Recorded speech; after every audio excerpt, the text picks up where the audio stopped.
আলহামদুলিল্লাহ, গতকাল আমরা দেখতে পেলাম যে মাননীয় উপদেষ্টা মহোদয়ের সাথে সব ঘরানার সব মতের অধিকাংশ রাজনৈতিক দলের সাথে মিটিং হয়েছে অত্যন্ত সৌহার্দ্যপূর্ণ পরিবেশে। সেখানে ডাম বাম জাতীয়বাদী ইসলামী শক্তি সবাই ছিল। এটাই তো আসলে এদেশের মানুষেরা চায়, যে সব শ্রেণীর রাজনৈতিক মানুষেরা একসাথে বসবে, একসাথে কথোপকথন করবে, একসাথে তারা মত দেবে। এর মাধ্যমে নিজেদের মধ্যে বিভেদ দূর হয়ে যাবে, মহব্বত ভালোবাসা গভীর হবে, ঐক্যবদ্ধ শক্তি তৈরি হবে।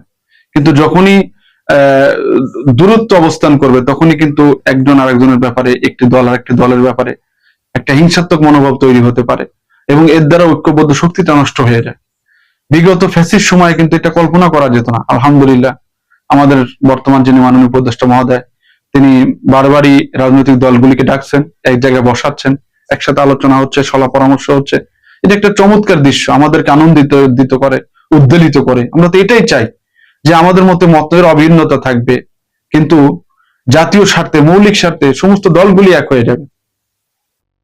যেমন ইসলামের একটি সৌন্দর্য হলো ইখতিলাফ মাল ইত্তেহাদ, ইখতিলাফ থাকবে কিন্তু ঐক্য ধরে রাখতে হবে।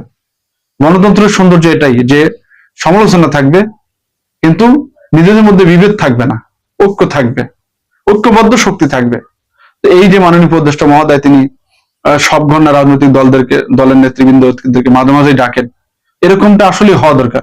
আমাদের দেশে যারাই ক্ষমতায় আসুক, কোনো হিংসাত্মক মনোভাব থাকবে না, সব ঘরানার রাজনৈতিক নেতৃবৃন্দদেরকে ডাকবে, ইসলামী শক্তি ডাকবে, অন্যান্য শক্তি ডাকবে, জাতীয়বাদী শক্তি ডাকবে। এরা যখন একসাথে থাকবে তাহলে কিন্তু আমাদের মধ্যে দূরত্ব থাকে না।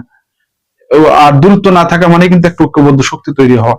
আল্লাহ পাক আমাদেরকে জাতিগতভাবে ঐক্যবদ্ধ হওয়ার এবং সকল প্রকার ষড়যন্ত্রকে রুখে দেওয়ার, এবং রাজনৈতিক দলগুলো যেন সবাই এভাবে মাঝে মাঝে ঐক্যবদ্ধ হতে পারে, নিজেদের মধ্যে বিভেদকে দূর করতে পারে, নিজেদের মধ্যে মহব্বত ভালোবাসাকে গভীর করতে পারে, সেটি আল্লাহ পাক তৌফিক দেন।